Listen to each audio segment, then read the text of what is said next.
ಎಲ್ರಿಗೂ ನಮಸ್ಕಾರಗಳು. ಈ ವಿಡಿಯೋದಲ್ಲಿ ನಿಮಗೆ ವಿಶಿಷ್ಟವಾಗಿರುವಂತ ಕಥೆಯನ್ನು ನಾನು ಹೇಳ್ತೀನಿ. ಅದು 8ನೇ ತರಗತಿ ಪ್ರಥಮ ಭಾಷೆ ಸಿರಿಗನ್ನಡದಲ್ಲಿ ಪಠ್ಯವಾಗಿಯೂ ಸಹ ಇದೆ. ಆ ಕಥೆ ಯಾವ್ದಪ್ಪ ಅಂದ್ರೆ ಹೂವಾದ ಹುಡುಗಿ. ಇದನ್ನ ಬರೆದವರು ಎ.ಕೆ. ರಾಮಾನುಜಂ ಅಂತ. ಮೊದಲಿಗೆ ಕೃತಿಕಾರರ ಪರಿಚಯ ಮಾಡ್ಕೊಳ್ಳೋಣ. ಕೃತಿಕಾರರ ಪರಿಚಯ: ಎ.ಕೆ. ರಾಮಾನುಜನ್ ಕವಿ, ಚಿಂತಕ, ಪ್ರಾಧ್ಯಾಪಕ, ಜಾನಪದ ತಜ್ಞ, ಹೀಗೆ ವಿವಿಧ ಪ್ರತಿಭೆಗಳ ಸಂಗಮವೆಂದು ಖ್ಯಾತರಾದವರು ಎ.ಕೆ. ರಾಮಾನುಜನ್. ಇವರ ಪೂರ್ಣ ಹೆಸರು ಅತ್ತಿಪಟ್ ಕೃಷ್ಣಸ್ವಾಮಿ ರಾಮಾನುಜಂ. ಇವರು ಮಾರ್ಚ್ 16, 1929ರಲ್ಲಿ ಮೈಸೂರಿನಲ್ಲಿ ಜನಿಸಿದರು. ಮೈಸೂರು ವಿಶ್ವವಿದ್ಯಾನಿಲಯದಲ್ಲಿ MA ಪದವಿ ಗಳಿಸಿದ ಇವರು ದಕ್ಷಿಣ ಭಾರತ ಮತ್ತು ಅಮೆರಿಕದ ವಿವಿಧ ವಿಶ್ವವಿದ್ಯಾನಿಲಯಗಳಲ್ಲಿ ಪ್ರಾಧ್ಯಾಪಕರಾಗಿ ಸೇವೆ ಸಲ್ಲಿಸಿ 1993ರಲ್ಲಿ ನಿಧನರಾದರು.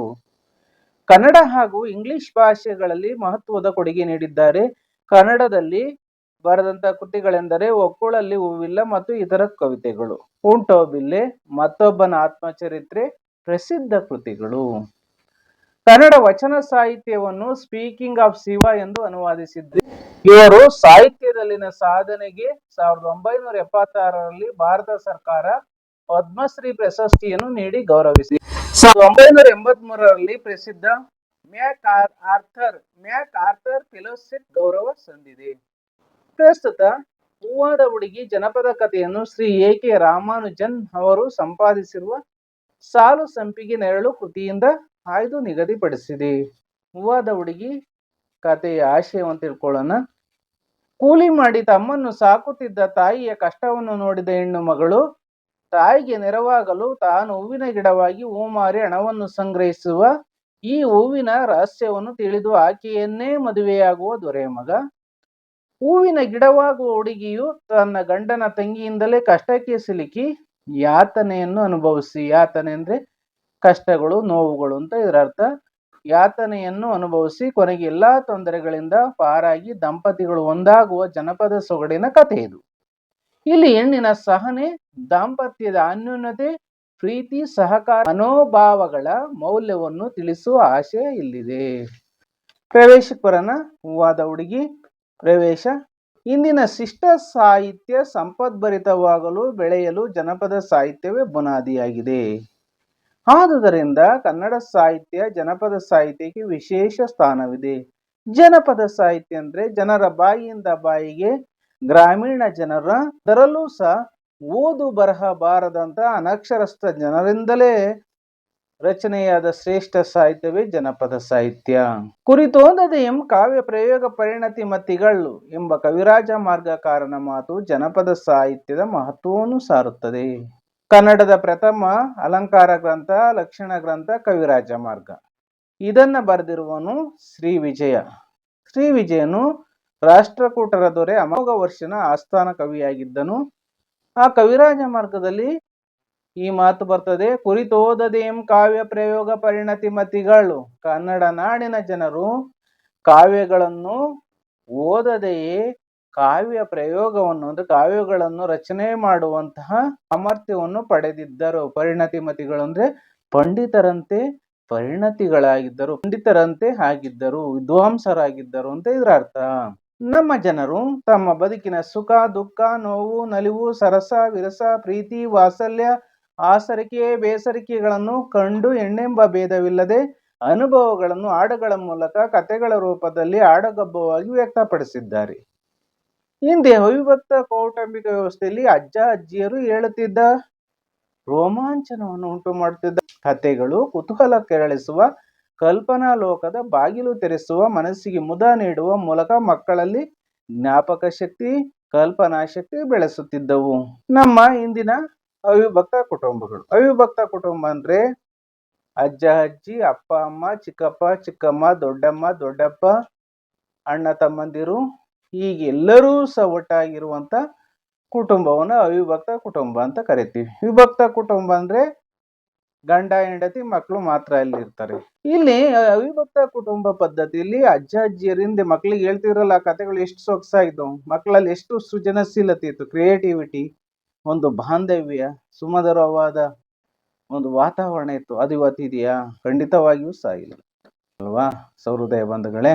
ಇಂತಹ ಒಂದು ಅನುಭವವನ್ನು ಜನಪದ ಕಥೆಗಳ ಮೂಲಕ ಮಕ್ಕಳಿಗೆ ಕಟ್ಟಿಕೊಡುವ ಅಗತ್ಯವಿದೆ. ಈ ಉದ್ದೇಶದಿಂದ ಪ್ರಕೃತ ಕಥೆಯನ್ನು ನಿಗದಿಗೊಳಿಸಿದೆ.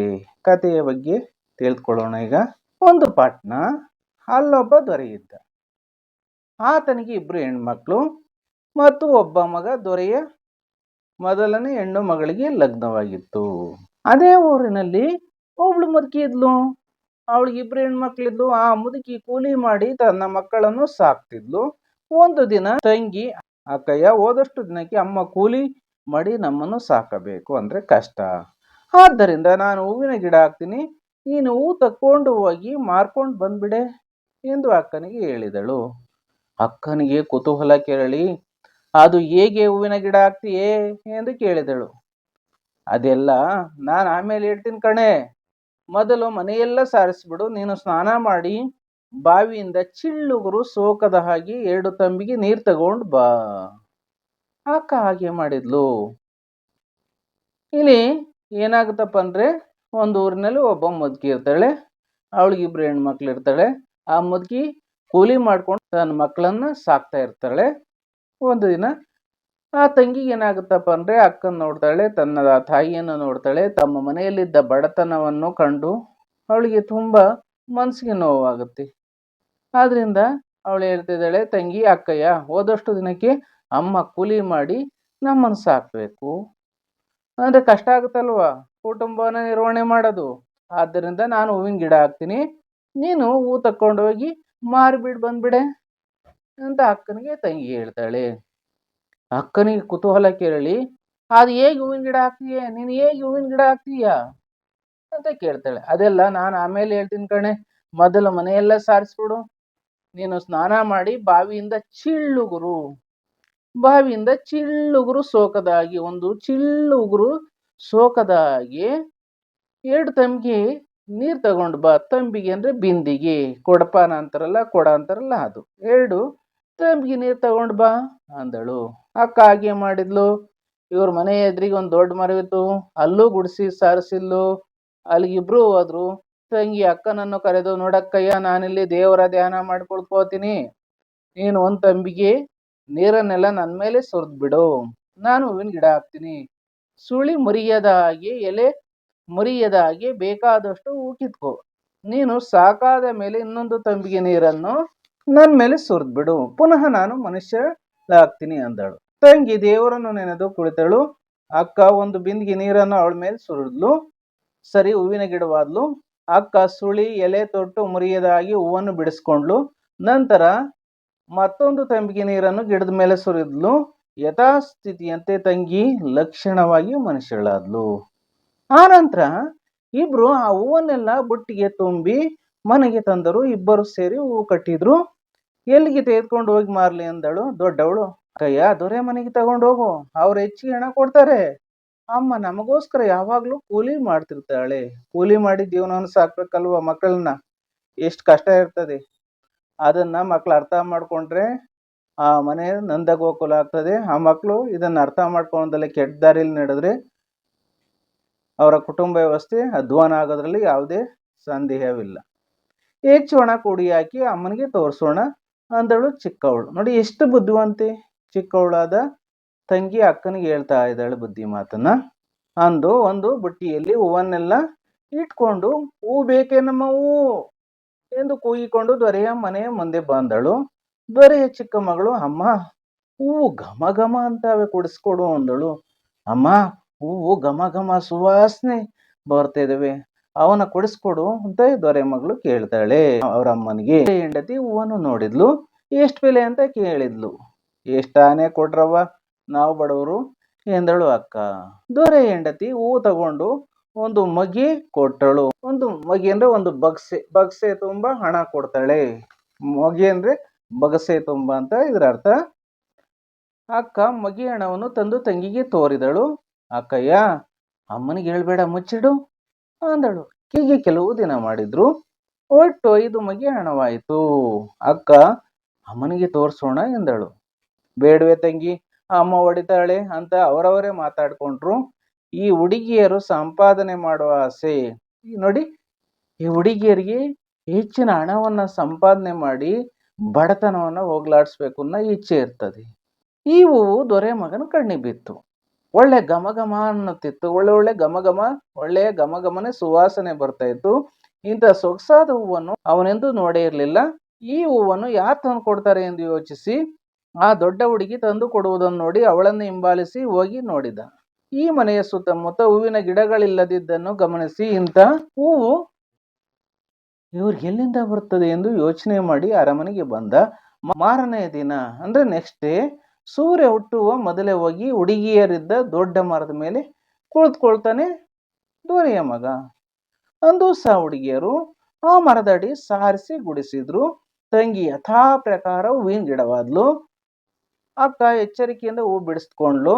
ಆ ನಂತರ ಪುನಃ ಹೂವಿನ ಗಿಡವಾಗಿದ್ದ ತಂಗಿ ಮನುಷ್ಯಳಾದ್ಲು. ಇವೆಲ್ಲವನ್ನು ಮರದ ಮೇಲಿದ್ದ ದೊರೆ ಮಗ ನೋಡ್ಕೊಂಡ. ಆಮೇಲೆ ಸೀದಾ ಅರಮನೆಗೆ ಬಂದು ಮಂಚದ ಮೇಲೆ ಮಕಾಡೆ ಮಲಿಕೊಂಡ. ತಂದೆ ತಾಯಿ ಬಂದು ಕೇಳಿದ್ರು, ಏನು ಹೇಳಲಿಲ್ಲ. ಆಗ ಮಂತ್ರಿಯ ಮಗ ಬಂದು ಕೇಳಲಾಗಿ ಹೂವಿನ ಗಿಡವಾಗುವ ಹುಡುಗಿಯ ವಿಚಾರವನ್ನೆಲ್ಲ ಹೇಳಿದ. ದೊರೆಗೆ ಈ ವಿಚಾರ ತಿಳಿದು ಆ ಮುದುಕಿಯನ್ನು ಕರೆಸಿ ಮದುವೆಗೆ ಸಕಲ ಸಿದ್ಧತೆ ಮಾಡಿದನು. ಒಳ್ಳೆ ಮುಹೂರ್ತದಲ್ಲಿ ಹೂವಿನ ಗಿಡವಾಗುತ್ತಿದ್ದ ಹುಡುಗಿಯ ಜೊತೆಯಲ್ಲಿ ರಾಜಕುಮಾರನಿಗೆ ಮದುವೆ ಆಗ್ತದೆ. ಅರಮನೆಯಲ್ಲಿ ಅವರಿಬ್ಬರನ್ನು ಏಕಾಂತದಲ್ಲಿ ಬಿಟ್ಟರು.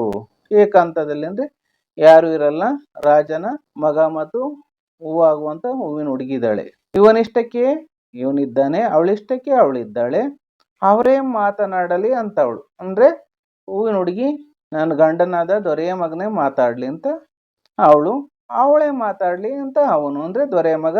ನನ್ನ ಹೆಂಡತಿಯಾದ ಹೂವಿನ ಹುಡುಗಿ ಅವಳೇ ಮಾತಾಡ್ಲಿ ಅಂತ ಅವನು. ಹೀಗೆ ಇಬ್ಬರು ಗುಮ್ಮಾಗಿ ಸುಮ್ಮನಿದ್ದರು. ಗುಮ್ಮಾಗಿ ಅಂದ್ರೆ ಸುಮ್ಮನೆ ಇದ್ರು, ಸೈಲೆಂಟ್ ಆಗಿದ್ರು. ಏನು ಅವರು ಮಾತಾಡಿಸ್ಲಿಲ್ವಲ್ಲ, ಮತ್ತೆ ಏಕೆ ಮದುವೆ ಆದರು ಅಂತ ಯೋಚನೆ ಮಾಡಿ ಈ ಸಂಪತ್ತಿಗೆ ಏಕೆ ನನ್ನ ಮದುವೆ ಆದ್ರಿ ಅಂತ ರಾಜಕುಮಾರನನ್ನ ಕೇಳಿದಳು. ನಾನು ಹೇಳಿದ ಹಾಗೆ ಕೇಳಿದ್ರೆ ಮಾತಾಡ್ತೀನಿ, ಇಲ್ಲದೆ ಇದ್ರೆ ಇಲ್ಲ ಎಂದು ಹೊರಟಾಗಿ ಹೇಳಿದ ದೊರೆ ಮಗ. ಪತಿ ಮಾತು ಕೇಳದೆ ಉಂಟೆ, ಅದೇನು ಹೇಳಿ ಅಂದಳು. ಮತ್ತೆ ನೀನು ಹೂವಿನ ಗಿಡ ಆಗ್ತಿಲ್ಲ, ಹಾಗೂ ಹೂವು ಹಾಸಿಕೊಂಡು ಒದ್ದುಕೊಂಡು ಮಲಿಕೋಬೇಕು, ಹೂವು ಹಾಸ್ಕೊಂಡು ಒದ್ಕೊಂಡು ಮಲಿಕೋಬೇಕು ಅಂದ. ಸ್ವಾಮಿ, ನಾನು ದೇವರಲ್ಲ, ದೆವ್ವವಲ್ಲ, ಎಲ್ಲರಾಗಿ ನಾನು ನರಮನುಷ್ಯರು ಹೂವಿನ ಗಿಡ ಆಗೋದುಂಟೆ ಎಂದಳು ದೈನ್ಯದಿಂದ ಅಂದ್ರೆ ಬಹಳ ನಿಧಾನದಿಂದ ಒಂದು ಬೇಡ್ಕೋತಾಳೆ. ಈ ಕಳ್ಳಾಟವೆಲ್ಲ ಬೇಡ. ಆವತ್ತು ನೀನು ಹೂವಿನ ಗಿಡ ಆಗಿದ್ದನ್ನ ಕಣ್ಣಾರೆ ನಾನು ನೋಡ್ದೆ. ನನ್ನ ಮುಂದೆ ನೀನು ಹೂವಿನ ಗಿಡ ಆಗದಿದ್ದ ಮೇಲೆ ಇನ್ನಾರ ಮುಂದೆ ಆಗ್ತೀಯ ಎಂದು ಸಿಟ್ಟಾದ ದೊರೆಯ ಮಗ. ಕಣ್ಣೀರನ್ನು ಸೆರಗಿನಿಂದ ಒರೆಸಿಕೊಂಡು, ಸ್ವಾಮಿ ಸಿಟ್ಟಾಗ್ಬೇಡಿ ಎಂದು ತಂಬಿಗೆ ನೀರನ್ನು ತರಿಸಿ ಮಂತ್ರಿಸಿ ಕೊಟ್ಟು ನೀರನ್ನು ಹಾಕುವ ವಿಧಾನ ಹಾಗೂ ಹೂವನ್ನು ಬಿಡಿಸುವ ವಿಧಾನವನ್ನು ಹೇಳಿ ದೇವರನ್ನು ನೆನೆಯುತ್ತಾ ಕುಳಿತಳು. ದೊರೆ ಮಗ ನೀರನ್ನು ಸುರಿದ ಕೂಡಲೇ ಹೂವಿನ ಗಿಡವಾದಳು. ತಮಗೆ ಬೇಕಾದಷ್ಟು ಹೂವನ್ನು ಬಿಡಿಸಿಕೊಂಡು ಮತ್ತೊಂದು ತಂಬಿಗೆ ನೀರನ್ನು ಸುರಿದನು. ಮನುಷ್ಯಳಾದಳು. ಇಬ್ಬರು ಆನಂದದಿಂದ ಹೂವು ಹಾಸಿಕೊಂಡು ಒದ್ಕೊಂಡು ಮಲಗಿದರು. ಹೀಗೆ ಕೆಲವು ದಿನ ಕಳೆಯಲು ಅರಮನೆಯ ಪಕ್ಕದಲ್ಲಿ ಬಾಡಿದ ಹೂವಿನ ರಾಶಿಯನ್ನು ನೋಡಿದ ದೊರೆಯ ಕಿರಿಮಗಳು, ಹತ್ತಿಗೆ ಮಡಿದು ಬಿಸಾಕಿದ ಹೂವೇ ಒಂದು ರಾಶಿಯಾಗಿದೆ, ನನಗೆ ಹೂವು ಕೊಟ್ಟಿಲ್ಲವೆಂದು ತಾಯಿಗೆ ದೂರು ಹೇಳಿದಳು. ಹೂ ಬೇಕಾದರೆ ಕೊಡಿಸ್ಕೊಡ್ತೀನಿ, ಸುಮ್ನಿರಮ್ಮ ಎಂದು ತಾಯಿ ಸಮಾಧಾನ ಮಾಡಿದ್ಲು. ಒಂದು ದಿನ ದೊರೆ ಮಗ ಎಲ್ಲೋ ಹೊರಗೆ ಹೋಗಿದ್ದ. ಆಗ ದೊರೆ ಮಗಳು ತನ್ನ ಸ್ನೇಹಿತೆಯರಿಗೆಲ್ಲ ಅಂದ್ರೆ ಫ್ರೆಂಡ್ಗೆಲ್ಲ ಸುರವನ್ನೇ ತೋಟಕ್ಕೆ ಉಯ್ಯಾಲೆ ಆಡೋಕೆ ಹೋಗೋಣ, ನಮ್ಮ ಅತ್ತಿಗೆ ಹೂವಿನ ಗಿಡ ಹಾಕ್ತಾಳೆ, ನೀವೆಲ್ಲರೂ ಬನ್ನಿ, ಘಮ ಘಮ ಅನ್ನೋ ಹೂವು ಬೇಕಾದಷ್ಟು ಕೊಡ್ತೀನಿ ಎಂದು ಹೇಳಿ ಬಂದಳು. ತಾಯಿಗೆ ಅತ್ತಿಗೆಯನ್ನು ಕಳಿಸಿ ಕೊಡುವಂತೆ ಕೇಳ್ತಾಳೆ. ತಾಯಿ ಅಣ್ಣನ ಕೇಳ್ಕೊಂಡು ಕರ್ಕೊಂಡು ಹೋಗು ಅಂತಾಳೆ. ಅಣ್ಣ ಕೇಳಿದ್ರೆ ನನ್ನಿಷ್ಟ ಅಲ್ಲಮ್ಮ ಕಳ್ಸಕ್ಕೆ, ಅಮ್ಮನನ್ನ ಕೇಳು ಅಂತಾನೆ. ತಾಯಿಯನ್ನು ಕೇಳಿದ್ಲು. ಹೋಗಿ ಸಂಜೆ ಹೊತ್ತಿಗೆ ಜೋಪಾನವಾಗಿ ಬನ್ನಿ ಅಂತ ತಾಯಿ ತನ್ನ ಮಗಳಿಗೆ ಹೇಳ್ತಾಳೆ. ಎಲ್ಲರೂ ಸಹ ಇಲ್ಲಿ ಸುರವನ್ನೇ ತೋಟಕ್ಕೆ ಹೋದ್ರು. ಉಯ್ಯಾಲೆ ಆಡುತ್ತಾ ಅಂದ್ರೆ ಜೋಕಾಲಿ ಆಡುತ್ತಾ ಇದ್ದಕ್ಕಿದ್ದಂತೆ ದೊರೆ ಮಗಳು ಅತ್ತಿಗೆಗೆ, ನೀನು ಹೂವಿನ ಗಿಡ ಹಾಕ್ತಿಯಲ್ಲ ಹಾಗೂ ಎಂದಳು. ಅಯ್ಯೋ ದೇವ್ರೆ, ಇದು ಯಾರು ನಿನಗೆ ಹೇಳಿದ್ದು? ನಾನು ನಿಮ್ಮ ಹಾಗೆ ಮನುಷ್ಯಳೆ, ಹುಚ್ಚುಚ್ಚಾಗಿ ಆಡ್ಬೇಡ ಎಂದು ಗದರಿಸಿದಳು ಅತ್ತಿಗೆ. ಆಹಾ, ಅಲ್ಲ ಅತ್ತಿಗೆ, ನಮ್ಮ ಮುಂದೆ ಆಗದೆ ಇನ್ಯಾರ ಮುಂದೆ ಹೂವಿನ ಗಿಡ ಆಗಕ್ಕೆ ಹೋಗ್ತೀಯ ಎಂದು ನಿಷ್ಠೂರವಾಗಿ ಮಾತನಾಡಿದ್ಲು ನಾದಿನಿ ತನ್ನ ಅತ್ತಿಗೆಗೆ. ವ್ಯಥೆಪಟ್ಟು 2 ತಂಬಿಗೆ ನೀರು ತರಿಸಿ ಅದನ್ನು ಮಂತ್ರಿಸಿಕೊಟ್ಟು ಅವುಗಳನ್ನು ಸುರಿಯುವ ಹೂವನ್ನು ಕೀಳುವ ವಿಧಾನವನ್ನೆಲ್ಲ ಹೇಳಿ ದೇವರನ್ನು ನೆನೆಯುತ್ತಾ ಕುಳಿತಳು. ಹುಡುಗಿಯರು ಸರಿಯಾಗಿ ಆಲಿಸದೆ ನಿರ್ಲಕ್ಷ್ಯದಿಂದ ತಂಬಿಗೆ ನೀರು ಅಡ್ಡಾದಿಡ್ಡಿಯಾಗಿ ಸುರಿದ್ರು. ನೋಡಿ ಇದು ಎಂತ ಕೆಟ್ಟ ಕೆಲಸನ ಈ ನಾದ್ನಿಯ ಸ್ನೇಹಿತರೆಲ್ಲ ಮಾಡ್ತಾರೆ. ಮುಂದೆ ಎಷ್ಟು ಕಷ್ಟನ ಅನುಭವಿಸ್ಬೇಕಾಗುತ್ತೆ. ಹುಡುಗಿಯರು ಸರಿಯಾಗಿ ಆಲಿಸದೆ ನಿರ್ಲಕ್ಷ್ಯದಿಂದ ತಂಬಿಗೆ ನೀರು ಅಡ್ಡಾದಿಡ್ಡಿಯಾಗಿ ಸುರಿದರು. ಆಕೆ ಅರ್ಧಂಬರ್ಧ ಗಿಡ ಆದಳು. ಅಷ್ಟು ಹೊತ್ತಿಗೆ ಸಾಯಂಕಾಲವಾಗಿತ್ತು. ಗುಡುಗು ಸಿಡಿಲಿನ ಮಳೆ ಪ್ರಾರಂಭವಾಯಿತು. ಆಗ ಅವರು ಹೂವು ಕೀಳೋ ಸಂಭ್ರಮದಲ್ಲಿ ತೊಟ್ಟು ಎಲೆ ಸುಳಿ ಕಿತ್ತು ರೆಂಬೆಯನ್ನೆಲ್ಲ ಬಿಟ್ರು.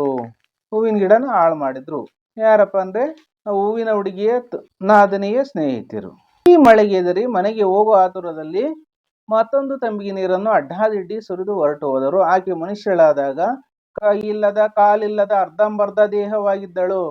ಮೈಯೆಲ್ಲ ಗಾಯವಾಗಿತ್ತು.